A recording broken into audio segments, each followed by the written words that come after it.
so excited to have this opportunity to both meet and speak with Andrew Eppler. Andrew, how are you doing today? Doing great, Todd. Thank you so much for having me today. Oh man, it's really an honor and a privilege because I am a fan of your work. I have been following the work that you do. I very recently finally got a chance to watch your incredible documentary, Mysore Yoga Traditions, which I thoroughly enjoyed. So I'm excited to have this chance to ask you some questions about your experience as a documentarian, but also as a Ashtanga and or yoga practitioner for decades now. Can you tell me a little bit about how your yoga journey began and what specifically, what led you specifically toward Mysore and Ashtanga? Well, when I was 14, a friend of my father's came to visit and he was practicing Ashtanga Yoga. And he taught my father and I, and with my dad's sort of guidance, I stuck with it and eventually began to travel. And so I didn't even know anything about yoga. Ashtanga was all I knew for the first quite a few years of my experience with it. But it was very fortuitous, and it definitely shaped my life to a certain extent. Wow, you were 14 when you took your first official yoga practice. Yeah, That's incredible. That's amazing. Did you grow up in, I understand you grew up in Oklahoma, is that correct? I did, right in the Bible Belt with all the crazies. I know I've had a chance to visit Oklahoma. A friend of mine owns a studio in Stillwater, Oklahoma, and so I guess I'm curious, how did you and your dad in Oklahoma, how did this situation occur where somebody comes to your house and is an Ashtanga yoga practitioner? What's a little bit more of the backstory there? Well, there is quite a long backstory. I don't know how much of that we want to get into, but my dad was one of the early hippies in Oklahoma, the first guy to show up with long hair. And so when he was, I don't know what age, like 18 or 19, he left Oklahoma hitchhiking with 6 cents in his pocket, made his way to Haight-Ashbury, and eventually on to Hawaii, where he met Cliff Barber, who was our first teacher, and they had a long interaction. And my dad sort of helped Cliff find his way to a more spiritual lifestyle. And then Cliff went and studied with Nancy Gilgoff and David Williams, and then later Patabi Joyce, and he came back to visit, years later. Wow. And I was really just a kid and I didn't have any idea what I was getting into. In fact, I remember thinking that I really wanted to levitate. And I thought that if anything could get you there, probably yoga would be a great choice. So I thus began my journey. Well, at age 14, how did you understand there was such a thing called levitation? Had you read Paramahansa Yogananda's work? Was there a text that you came across? Did your dad say, Andrew, there's this idea called levitation? Do you remember how you, what, because when I think back, I remember one of the first potential glimpses at yoga I had was watching the Addams Family of the Mr. Gomez doing a headstand. And I remember as a kid watching that black and white footage going, what is he doing? What is that? How's he doing that? And so I'm curious, how did you get that first, more other little glimpses of this idea of something like even levitation?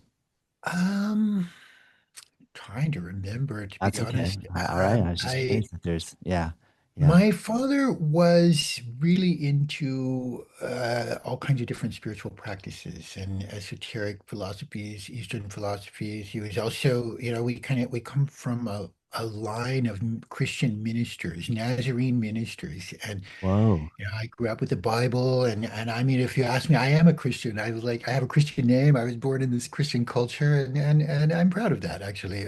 But um, as far as first glimpses of esoteric ideology or thinking, I think it was just kind of a household thing. Yeah. And I've also had a lifelong fascination with magic Mhm. and anything which is apparently impossible, real or imagined, trick or miracle, whatever, that area has always fascinated me. And So I spent quite a few years trying to figure out how to levitate on all kinds of different ways. Well, So, that's so cool, man. I also grew up in a very Bible-based family. I'm curious, well, I remember thinking about Jesus, hearing about miracle stories. I'm guessing that obviously played a little bit into your fascination with the potentiality of some of these concepts. Do you feel like that played a large role in your journey to India and curiosity with India culture? to a degree, I mean, I did study magic in India extensively, and Wow. trying to What, learn what, about things like the mango tree that grows, and the rope trick, and some of these classical illusions that India is wow. famous for. Um, I I always had a pull towards the idea that the inside world was more important than the outside world, and that somehow being happy had to do with your inside, the way you see life. And my parents were instrumental in that. I have a lot to thank my father and my mother for. They were always very supportive of what was not really a typical trajectory for a young kid. I went to India when I was 18. Stayed gone for a year and a half.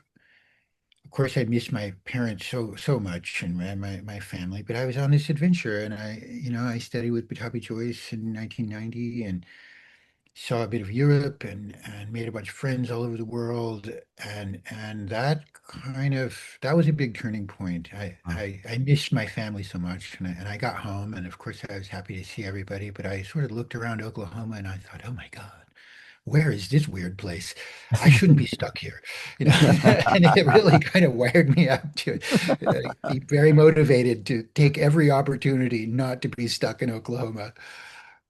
And it took some decades to kind of become like at peace with Oklahoma. I love Oklahoma. Oklahoma is a wonderful place. Every Yes. place is a wonderful place if you're in the right mind space. Yeah. Yeah. And if not, everywhere is hell. It's equally true. So Great yeah, point. I'm proud of my Oklahoma roots and my Christian upbringing and my culture, as you know, crazy as it is to some people. I think we're all at an equal advantage or disadvantage, regardless of culture and religion, and these kinds of ways that our life gets defined, at least at the outset. Man, I love hearing this because it's so true, huh? Like when you say we're at an equal advantage, no matter where we've been born into and whatever cultural background we have, most seekers, we tend to, in the outset, maybe in relation to the hero's journey, think there's got to be something better out there, somewhere else. The grass has to be greener. There's got to be a more spiritual place to live. There has to be a place that will be easy to be who I am. Or if I think I know who I am, there's got to be somewhere better. And then it almost leads us right back to where we started again. Like, I of- think it's true. Now, I wouldn't like to gloss over the fact that I'm lucky to be born in a country that's not at war, at huh, least not right now, and wow. not Oh, in yeah. a country that's, Oh, thank you, Andrew. I uh, know. Yeah, you know, at least right, not like right now. I think I've shared the advantage of being from a first world country and having an opportunity to travel. And I want to express gratitude for those things. But it is so true that we can see the dogma and hypocrisy in our own traditions very clearly. And then we see some other tradition with different customs and marks on the forehead and flowing clothes and all of this very exotic, seemingly exotic uh, stuff about it. And we think, oh my God, these guys are like, that's so it. And I want to be like them. I'm going to change my name. I'm going to change my everything.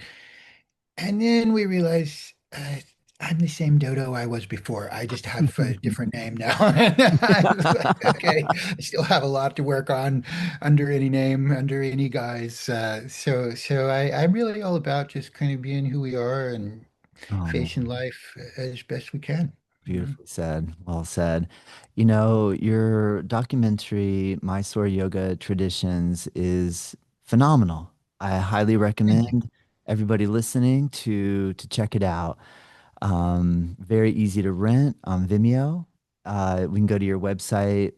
Just want to make sure I get the exact Mysore-yoga-traditions.com, That's it. and you click the button and you watch it. It's really well done. I have a lot of questions for you. First, Please. from the documentarian or documentary perspective, at what point in your life did you get a glimpse that, you know what, I want to document, I want to highlight, and then all of the work that I'm guessing goes into camera, lighting, coordinating interviews, who to interview, how to make connections and inroads into the world of getting people to open up.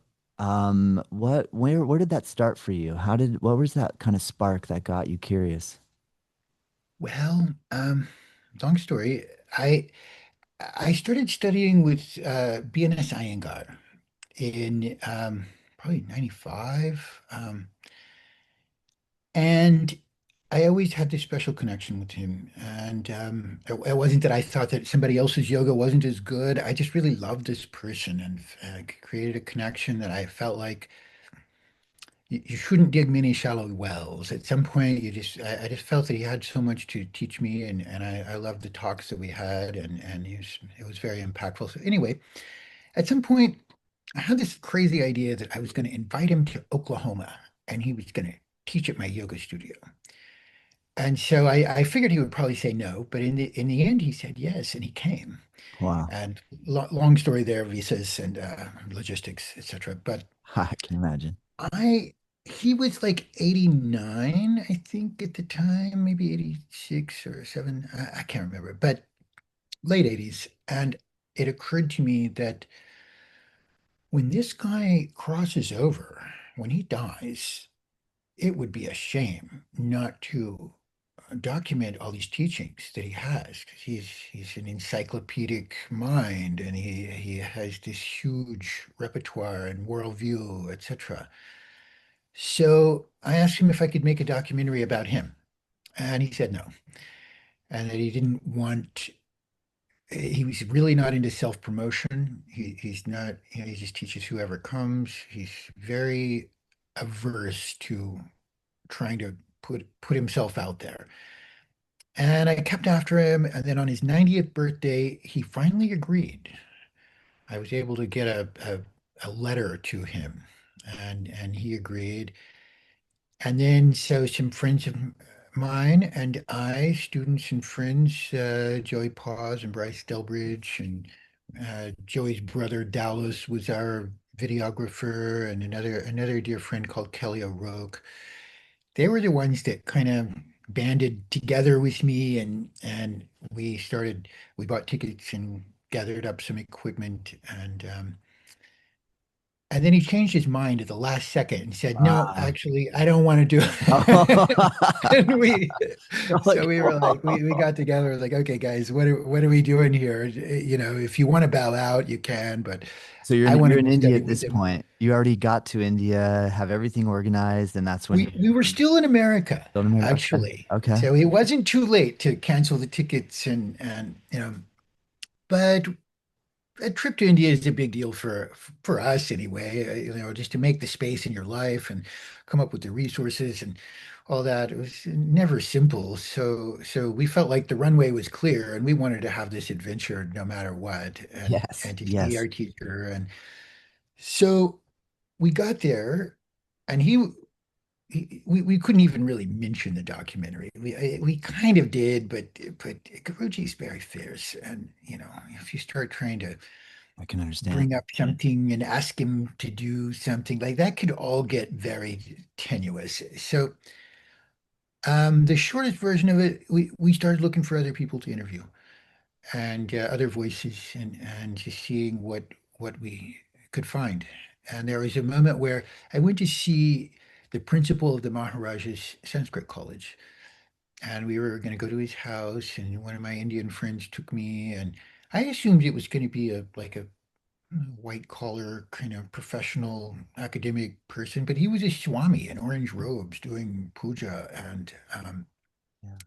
he asked me to put ghee on the ceremonial fire when he met me, and it was just hot and hectic, and lots of people, very crowded and chaotic, and um, so I did, and this little deity moved across a bowl of water. There's some deities floating in water, and one moved, and then he kind of picked it up and he clapped his chest and he said something in Sanskrit, and I didn't really understand what the deal was, but for him that was an omen, and it meant that I was like the right person to receive information, and that gave us access to the Maharaja Sanskrit College, to all of its professors, to the archive, the library, and also the ancient manuscripts that they have, Yes. and Wow. we just hit the jackpot, like because this Wow. thing floated came across a bowl of water, and I India is love like that, you know. Yes. It's That is so awesome, Andrew. Oh my gosh, what a great story. So yeah, cool, yeah. man. You're So so in terms of, I mean, I just had a lot of questions. I'd at that point I devoted a decent chunk of my life to yoga, and I wondered where it came from. And when I started, I was told it was 5,000 years old. And then, after some a decade or two, books start coming out and say, well, actually, it's really about 100 years old. yeah, And yeah, and yeah, and, and that's a little bit I'm of like, well, hang on, it. that's really different. And so, what do you mean? And so I was just very fortunate in who I met, and we were able to get an interview with Her Highness promoted Devi Wadiyar, the Queen of Mysore at the Yeah, time, that was and cool seeing ask her. her. Yeah. And so the principal of the Maharaja's College, and other people who are, very significant in Mysore's Sanskrit scholar community. And what I sort of took from all that, many things, of course, but Ashtanga Vinyasa Yoga was certainly made available and popular by the Joyce family. And no questions, no questions. And in fact, to the best of my research, the series that we know and have practiced for decades was created by Pattabhi Joyce. And if you look at um, his syllabus for his 4-year course at the Maharaja Sanskrit College, which he gave to a number of his early students, it has primary series for the first year, along with some text and some. I don't think pranayam yet, but from the second year on, there are pranayamas introduced and various texts, Yogacaravali, Bhagavad Gita, Patanjali Sutras, Hatha Yoga Pradipika, and I think some others. I don't want to say anything I'm not totally certain of. Those are there for sure. And so it was no different than the syllabus of any other subject taught in a university. And you have to have one of those, and that was his. So I think that one of the most endearing things, and I know not everybody is enamored with this legacy, but he made this huge contribution to the work that he was doing, and never said anything about any of uh, his own contribution.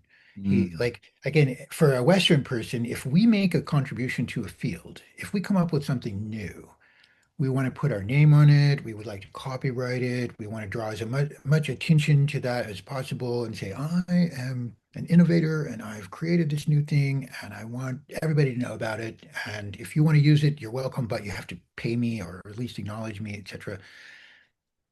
Indians just don't do that.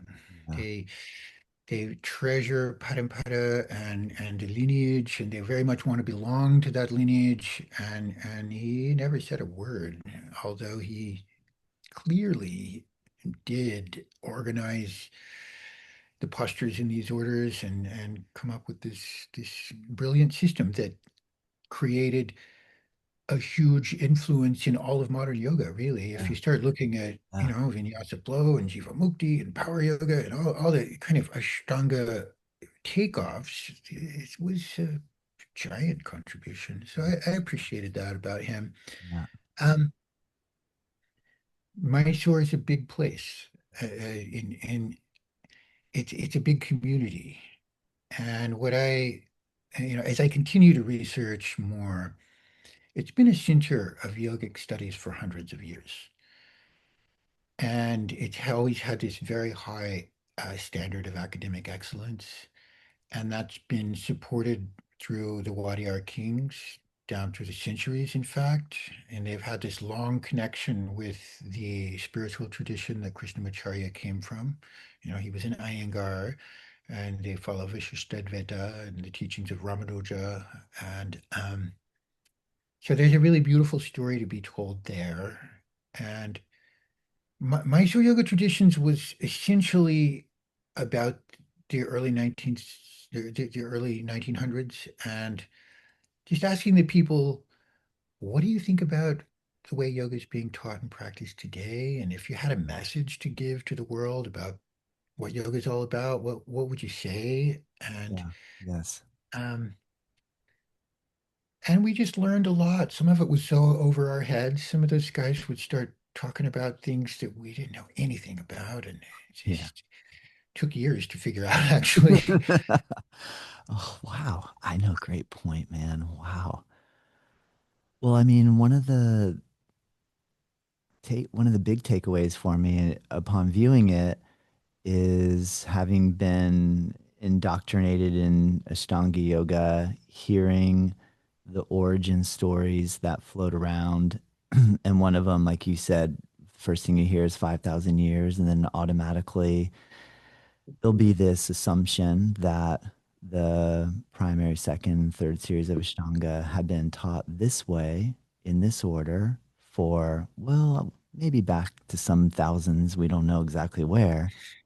And so, as you're interviewing different students of, and or students, third generation students of Krishnamacharya, hearing how there wasn't really a order to the syllabus uh, beyond individuality per each person. Like poses were just given and taught, and they maybe were structured differently for each person. And I feel like I've always heard Mr. BKS Iyengar was taught differently from Patabi Joyce, and the order maybe, but also the manner.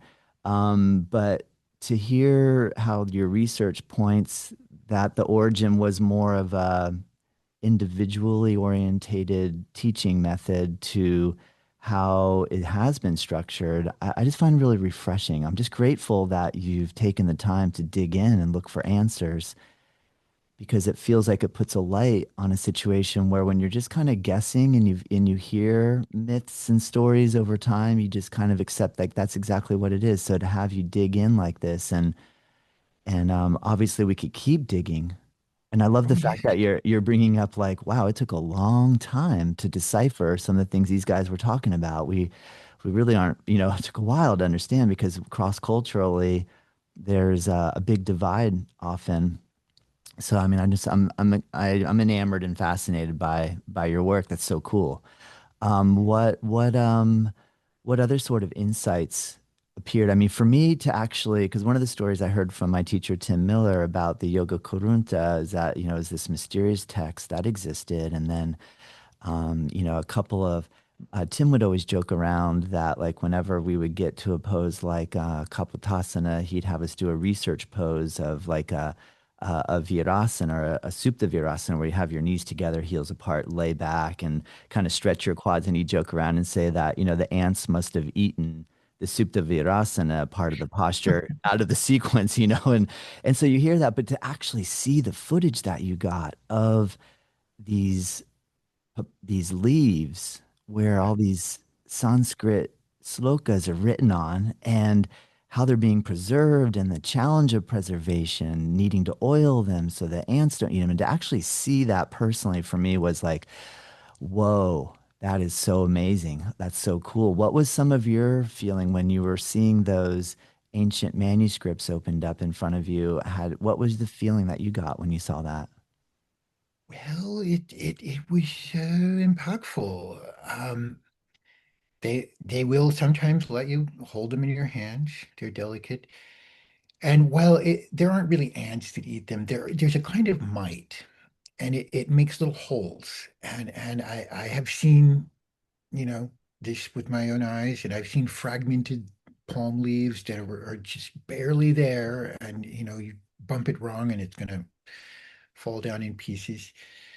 Um, and then the idea that like, okay, we really love this yoga stuff, and we're just all about it, and we're ready to make our living doing it, and we're like so yoga. Shouldn't we take care of the community and the culture that's kind of trying to hold on to its roots and preserve the knowledge that they do have? Or are we really kind of more interested in branding and marketing a particular style of yoga postures and all the kind of ramifications of that? Now, to speak briefly on this question of the age of primary series, I don't believe that Pattabhi Jois was telling a bold-faced lie when he said that. Um, eh, no one ever called him a liar, and what he meant, it's my opinion, and vinyasa is derived from Surya Namaskar. And when you do a vinyasa, it's obvious that you're doing a part of a Surya Namaskar. And Krishnamacharya comes from a religious background that worships the sun. And Narayana is their primary deity, and the icon for Narayana is the sun. And when you look back textually, you can find Narayana and Surya. You find all the rituals to Surya in the Rig Veda, and this idea of prostrating to the sun, this Sashtanga Namaskar, and the idea of doing mantras and movements with your body and creating these straight lines, these angles and triangles, and worshiping the sun. So that's all there. And and of course there are many kinds of Surya Namaskars. Something doesn't, get passed down for thousands of years and stay exactly the same. You're gonna see, variances. And the one that we do in Ashtanga yoga is very modern, actually. But the concept that it comes from is old. And when you use that as the glue to stick together a whole system of exercise, in one way of looking at it, it's 5,000 years old, or as old Yes. as the Rig Veda. And, I won't go into, all the like validation of dates and times. I just look at Wikipedia and say, well, whatever that says, it's not less than that. Okay. So, but in that way, yeah, it's old. And in the context of yoga and the philosophy of yoga, the point of why you're doing it, all of that is has some antiquity to it. But of course, when it gets right down to primary series, as we practice it and how we're doing it, and even the context of like, I'm going to stop by the yoga studio on my way home from the office, and I'm going to work out for an hour and a half, and then I'm going to go home and I don't know, watch Netflix or whatever it is that I do. That's super modern. Mm. That's like really new, really new, less than 100 years. And prior to that, it was a kind of a full-time gig. You had to abandon your material life and, go off into it. So about the Yoga Korunta, of course, it's the most sought after Indian manuscript probably in the world and talked about. And maybe there is some other very important one that I'm not aware of, but certainly in Ashtanga Yoga, it's known. And why isn't that available? Why, in a culture of people that are trained to recite scripture with no variance for thousands of years, using mantra and using these systems of chanting, they're all about preserving ancient knowledge. And then here's this one that kind of slipped away, and thought a lot about that. And there was a moment decades ago in Maui where Patabi Joyce was sitting around with a bunch of people, and I think it was Richard Freeman or David Swinson, one of those early guys said, Guruji, what about the Yoga Korunta? Can you tell us about that? And how can we, find it and read it? And Patabi Joyce's wife, who's known as Amma, which I just means mother, of course, leans over and says, "Stop fooling him," and everybody heard it. And so there, at that moment, there was a little uncertainty about this yoga Korunta. I think it, I think it existed. I, I, I suspect that maybe he never really wanted to bring it out because it doesn't have primary series in it. It's Uh, not going to validate what he, taught everybody to do. uh, And it's true that it may have been destroyed by insects. That is a valid possibility. Someone said that it possibly got divided and passed around among the early students because they also kind of use these things to like worship, to put on their altar, and they light incense in front of it. That's another thing. Yoga, Hatha Padati was this thing that was discovered by Jason Birch maybe 10 years ago. It was signed by Korunta Ka, which could have been, it may have been that the yoga Korunta was simply the yoga of a guy called Korunta. And Hatha Padati just means Hatha Yoga Manual. And so there's some speculation there, but I spoke with Jason Birch about this. Very nice guy, very great scholar. Um, And he's continuing to look for the Korunta. So if he were completely convinced that he'd found it, I think he would keep looking because it is a lot of work to go chase after these kinds of things. So wow. yeah, um, That's we so, may never know. We yes. may never know, and maybe we don't need to. Yeah. Oh man. Thank you, Andrew. You've really been digging in and and looking. I love it. Absolutely. I personally don't, I mean, gosh, that just makes so much more sense. To me, the idea that it was put together in a systematic form by Patabi Joyce based off of his experience, that just makes really good sense.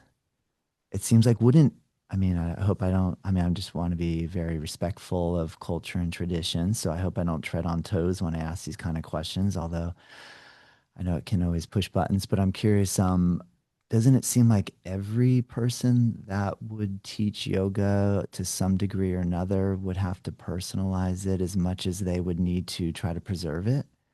Like in a way, like we learn stuff from our teachers, and then we have to practice it, and through our own practice, we make assessments and change based off of the changes that are going on, and therefore it evolves into its own kind of unique expression of our interpretation of it. So if it were to push buttons for someone to have to recognize that Patabi Choice did that, seems odd to me because that's what I'm doing, but only naturally because my body and my own suffering and my own challenges are causing me to have to really look at things differently than I did 10, 20, 30 years ago. What are your thoughts on this challenge of preserving antiquity and evolution of what's necessary currently? I'm right there on the same page with you. Um, Simply put, Krishnamacharya taught Vinyasa flow and Vinyasa krama, which is a very, very well-known and understood concept in Mysore. Everybody knows.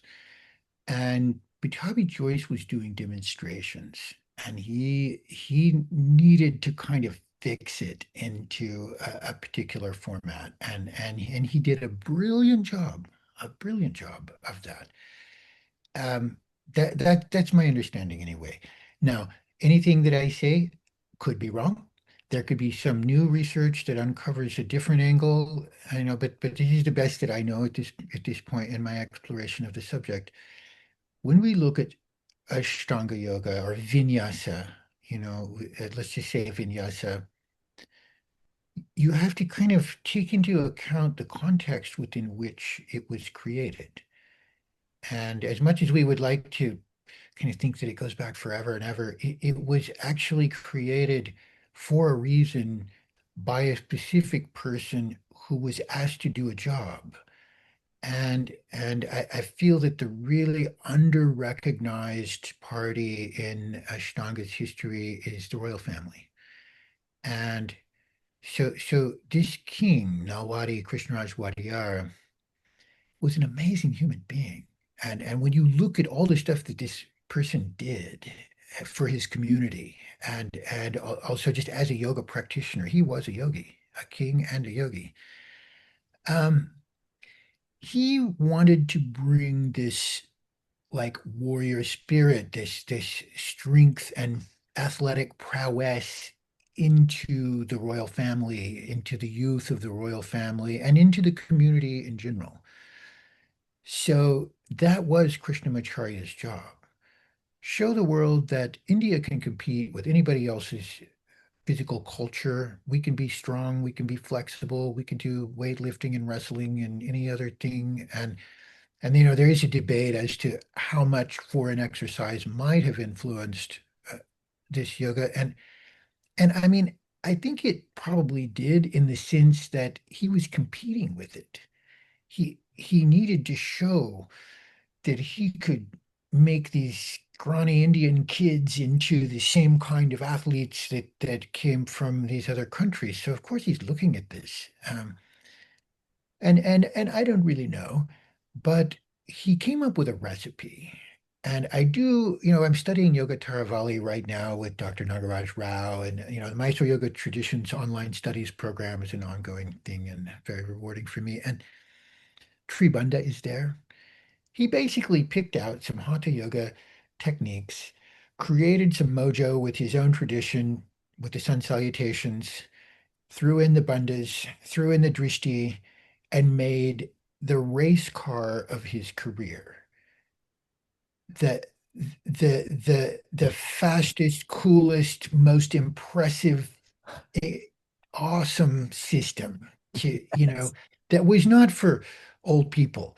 It was not for, fixing the broken. It was for exalting the youth. And when you look at the books that he wrote and the teachers that he trained and his overall life's contribution to yoga, you can see that Ashtanga yoga is not the main part of that. It's a relatively small part. Wow. And Yeah. so for folks like me and you who are not 20, let's say, and you've been doing this for a long time, and there are these like almost a generation of burned out Ashtangis. There's like I did it, I'm broken, I can't even do half the stuff I used to. This system doesn't work.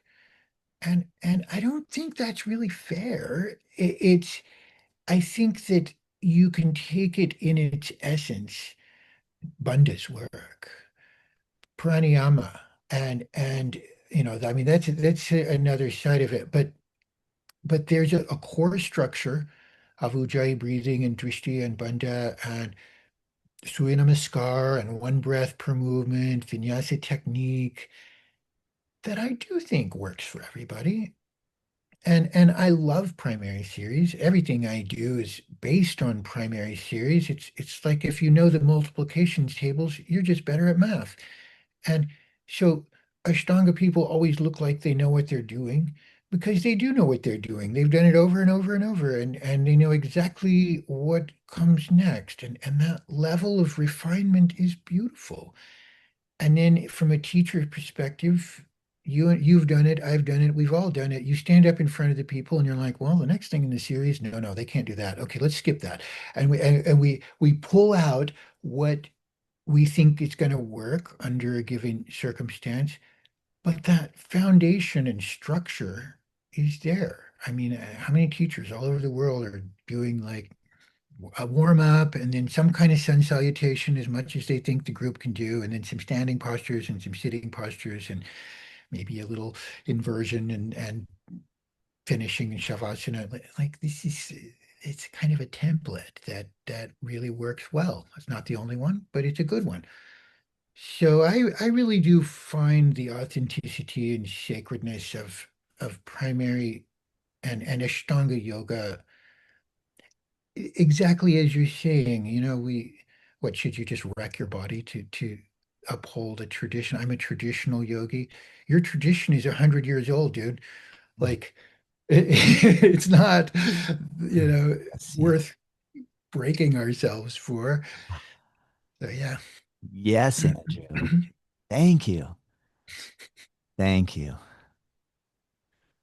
So many questions. Before I go into a more philosophical question, I'd like to hear about then the turn where BNS Iyengar, your teacher, or I'm sure you have lots of teachers, but your main teacher, one of your main teachers, was then because he does appear quite a bit in the documentary. So then he says no. You start to, okay, we're gonna go. You get this incredible opportunity to meet all these folks with the Sanskrit college. And at some point, then what's the next part of this part where Mr. Iyengar says, We wait, talked him into it. maybe, Yeah. oh, God, you talked him into it. And you did it just delicately enough where there wasn't a tenuous situation and time just kind of, it just happened. I don't know. I just Well, find these little when when details he fascinating. saw that Yeah. we were doing interviews with other people and that he would just be a part of a larger project, he was comfortable with that. Yeah. Yeah. He he just didn't want to be the headline of the whole thing, and he felt it would be uh, arrogant in some sense in Yeah. his Yeah. way of understanding. Which But we got shines him in the end. that shines light to the fact of what you made mention about, Patabi Joyce putting this together, but not necessarily wanting to sign his name on the line at the bottom. And this cultural norm of a cultural respect that comes with, look, it's not about me. I'm just a person here in this lineage or experience, um, which is fascinating. What sort of, when I started practicing Ashtanga yoga, there was no YouTube. And then now it's like for you and I to be on here and publishing this conversation on YouTube, I didn't sweat last night. My palms didn't sweat like it used to when I thought about putting a picture of myself on the internet. I just stressed about that. I thought I was being sacrilegious or I was defaming the culture or who am I? I kind of had I was really appreciative of these Indian ideas of it's not about me, and so, but now I feel really comfortable. Do you feel what has been your experience with comfortability with putting yourself out there and also still interfacing potentially with people in a cultural setting that are kind of like, I don't know about this. What is this person's intentions? What will this turn into? Well, I have crazy people knocking on my door, and how do you where are you at with all this? Well, I think there's a middle path. Um, there's there's a lot of good and bad about the internet and social media and all of this. And like you, I'm somebody creating content and putting it out there, and to pretend that we don't care if anyone notices is not really honest. Of course we do. And when you see the numbers of your podcast climbing, it feels good. You feel like your hard work was recognized and people enjoyed what you put out there, and it enriched somebody's life and they subscribed. That's it, ultimately. But when the intention behind it is egotistical, when we're like really attached to what other people think, rather than, oh, I feel like I have some valid information. For those who really would like this, I'm going to put it out there. What happens is, it's a karma yoga perspective that's that just basic, not what's in it for me, but what can I do to help? And I'm going to do that with sincerity and integrity. And what comes of it, I don't know. I'm just doing it because I need to do it. And with that attitude, I feel like it's all fine. Whenever, I'm nervously glancing at Instagram to see how many likes my last post got, and I'm like, oh, that's not enough.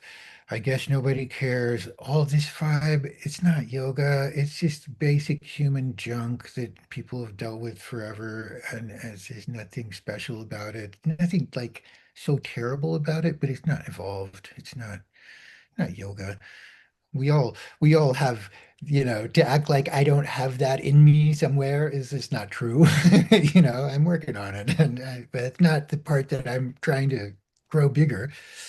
So it's a digital world, and in the age of information, nobody believes anything per se. It's like it's all such information override. You can find out anything you ever wanted to know in 2 seconds, and then, but validating it is different. And, so Yes, in a well way, you said. and I are doing the same thing. We're just trying to help. Well said. Thank you, Andrew. In relation to what I really appreciated is the kind of synapse that you helped me form with seeing the like when you talked about the sun salutation and the antiquity of the vinyasa, the movement, and that being the core essence, and then the understanding of the Sanskrit language in terms of its mathematical nature, its geometrical aspects to it, which I'm still trying to understand more fully. I remember the first time I heard that idea, I thought, a language and math? What? You know what I mean? Like I just never even contemplated that. And then just now, or earlier in our conversation today, you made mention of the uh, sequential order. Like at this one point, it was codified into here's a system, and then as a Ashtanga yogi practicing the system over and over again. And I love that you just helped me connect when you said the if I know my multiplication tables, I'm just better at math. Like that for me, that visual of understanding that if I study uh, the core components of the beginnings of really complex math, calculus, all these other things. I guess what I'm getting at, can you help share a little bit of light that you've come to with understanding the connection between the Sanskrit language and what we're doing with our bodies and the movements of yoga, and how what kind of connections there are in relation to the mechanics of the language and the mechanics of the movement? Is it kind of the same thing? Is it one expression? Is it like one core that comes out either through a sound vibration or we put it out into a physical manifestation? What is your insight into the connection of these components? Well, yeah, Sanskrit is absolutely essential to understanding Indian thought.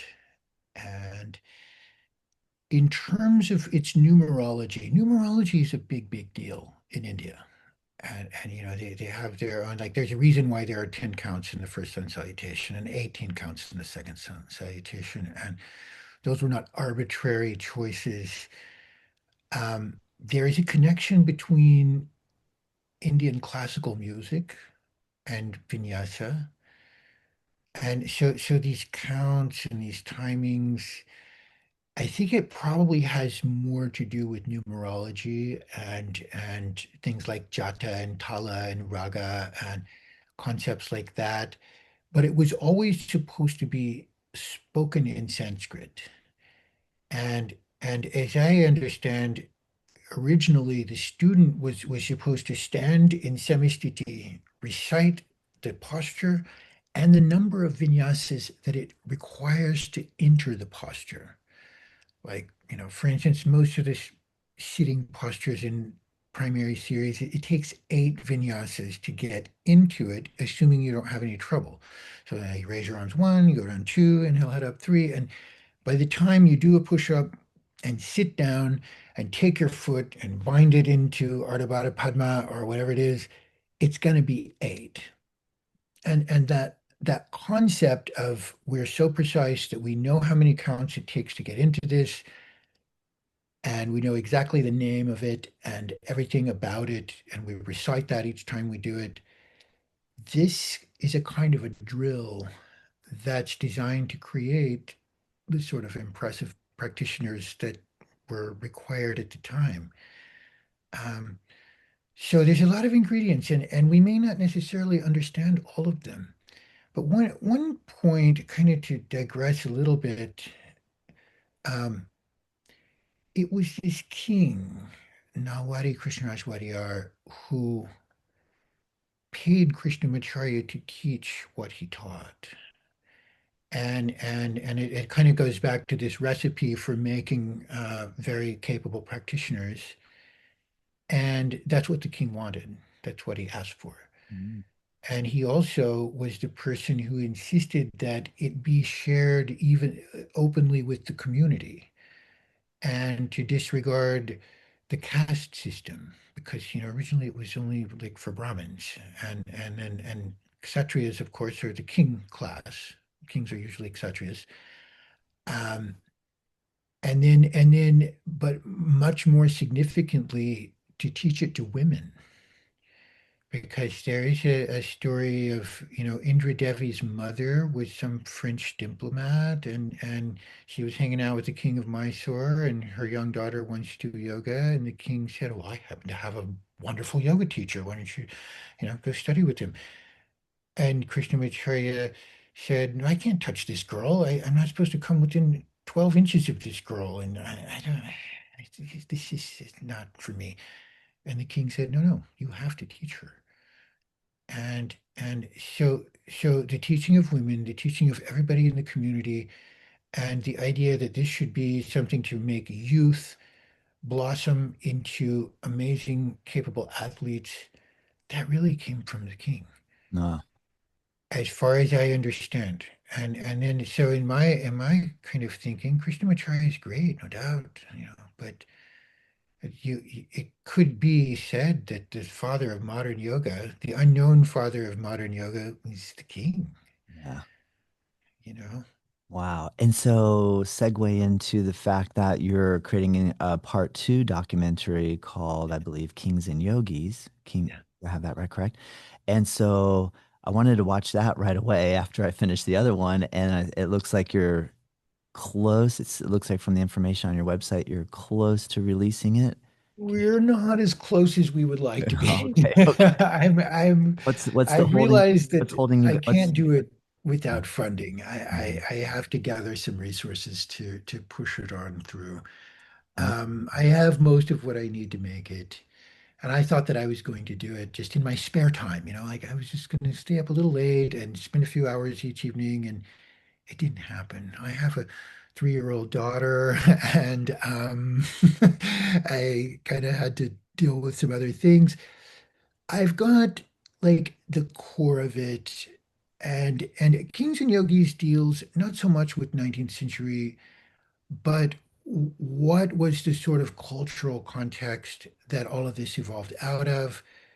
And if we are to have a padampada, and like that term gets thrown around a lot, and it's not necessarily understood properly by everybody, but it means that which is passed down from generation to generation fundamentally, and it can be bloodlines, it can be teachers to student, but there should be some ancient tradition, right? I mean, it's like we always thought that that had to be there, but actually nobody knows what that is Mm, or has any real clear, like if you had to point to it, who would you point to? It's a little murky. At least it has been for me, and I just wanted to share my research about that.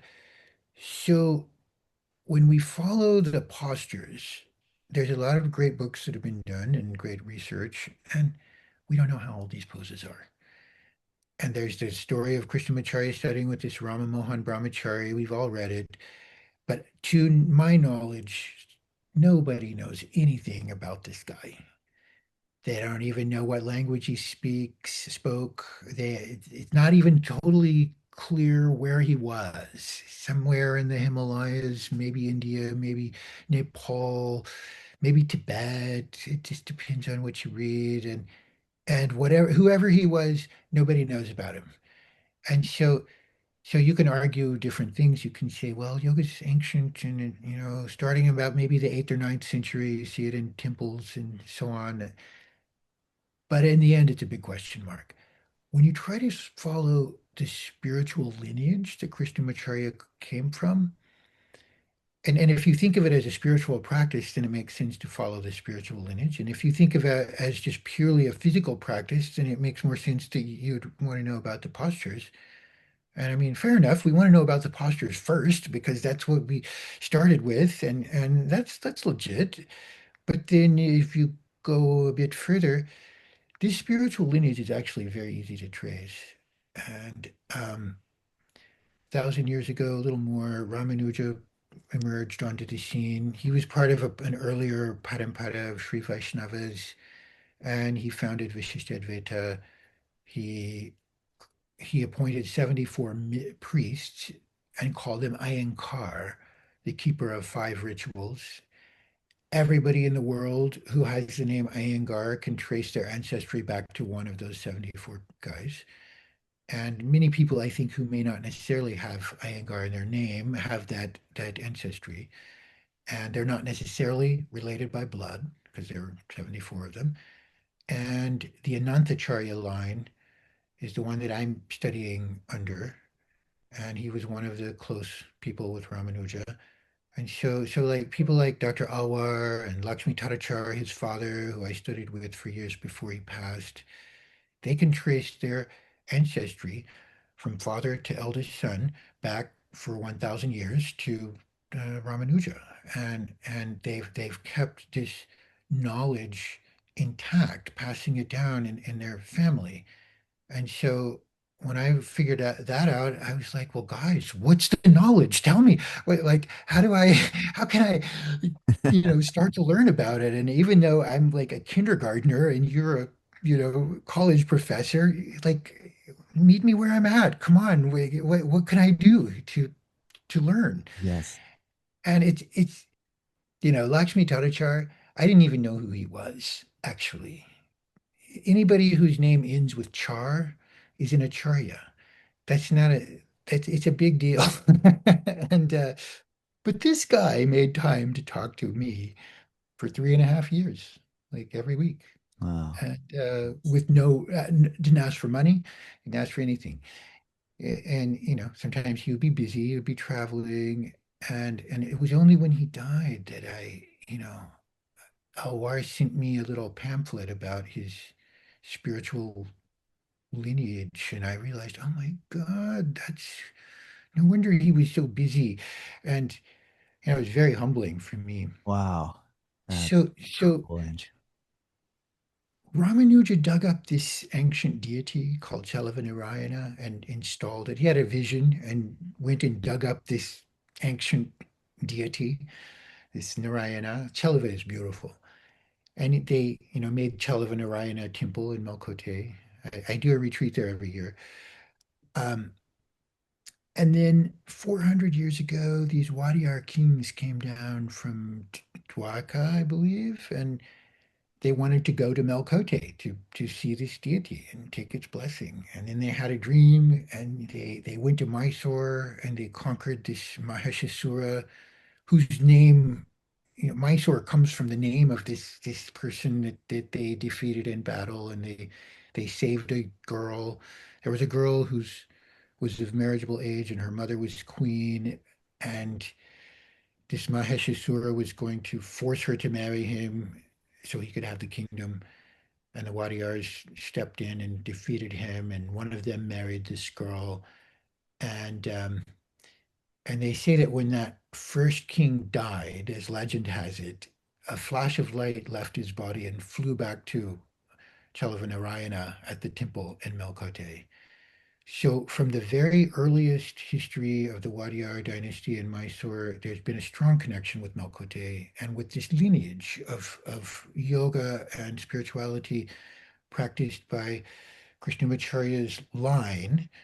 And um, like there was this Saraswati library. One of the kings compiled all the philosophy from the whole region and wanted to keep it safe and safeguard it. Another king wrote the Sri Tattvanidhi. That's well known. That was like around the end of the 18th century, 122 yoga postures. There were hip kings doing stuff with yoga way before Krishnamacharya's time. Yeah. Yes. And so like as a practitioner and like especially in light of Sharat's passing and everybody's grieving and a little unsure as to what what next, and there are, strong opinions, of course, and I don't want to step on any toes. Bless anybody who's got enough discipline to do their yoga, and I don't care whose student you are or what kind of flag we fly under. But the tradition of yoga in Mysore is old. It's very old, and it's beautiful, and it's very rich. And to think that there's only one person who carried that is just not true. And historically, it's crystal clear that this is a community and a university and a royal family and a lineage of yoga that's been passed down. And this, when you really start reading about all the different important people in the lineage, and like there's a story of some yogi from Melkote won a debate held by the king of Mysore at the time. And he won this debate and he was given 26 villages. That's the Mandya district. It's full of Iyengars, and it's right outside of Mysore, and still today they live there. And like the history of all this, how all this happened, and this. So that's why kings and yogis. I want to tell that story, and just kind of celebrate the richness of the tradition. And at the end of the day, I love yoga and Mysore, and I just feel like these people. You're so gracious. You're not going to outgive these guys. Like as soon as you show you're interested and even just a little bit worthy of something, they are so giving and so kind. And then the only thing that gets you a little bit in trouble, if you start turning around and arguing with them about dates and times and saying, no, you're lying about how old this is, they don't appreciate that so much. Good advice. Good Yeah. advice. It's like go and learn, but don't start questioning the dates and times. That's not gonna. Everything is goes forever. It's By so default, if you fascinating. ask how Yeah. old is this, they'll just tell you it's very, very old.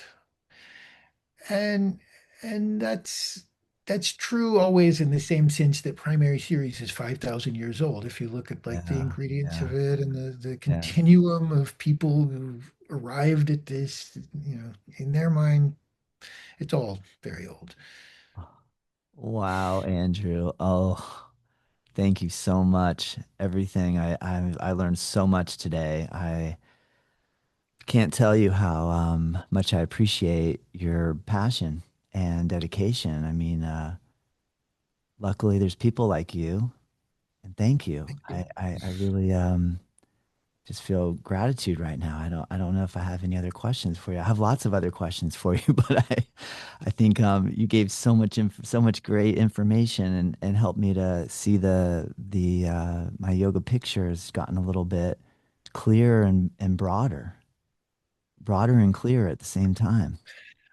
Well, it's an honor to speak, and thank you so much for reaching out and patiently waiting for me to find a time that I could talk. And anytime, anytime. I love to talk about yoga, of course. Oh man.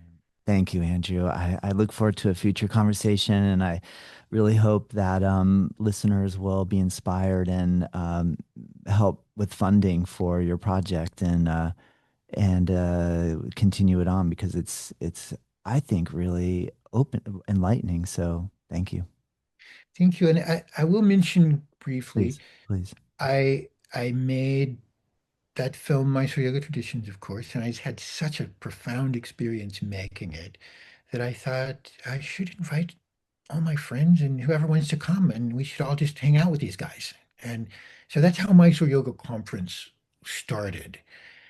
And we started bringing groups every year and inviting various scholars to come and give talks. And then that kind of emerged into this Melkote immersion. We found out how amazing Melkote was. So, of course, we go there. And this year we have a 200-hour immersion, which is kind of includes everything. So I'm very much in I try to give people the opportunity to go to Mysore and experience this tradition firsthand. And I feel like that's a like no matter how much you read and talk, it's really important to actually go there and be in it at some point if it's possible.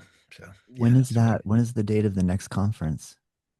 Nine, January 19th through 28th is the conference. My 200-hour immersion starts on the 12th of January, and the Melkote immersion is the 1st through the 8th of February. So it's all coming up in Yeah, about two 2026. two months. Wow. Well, ah, I want to go. Come on down, man. Oh, man. I'm a little speechless just because I just feel so excited right now. Thank you so much, Andrew. It's been a true pleasure, and I wish you the best. Thank you. Thank you. You're such a gracious host. Thank you so much for having me. Thank you.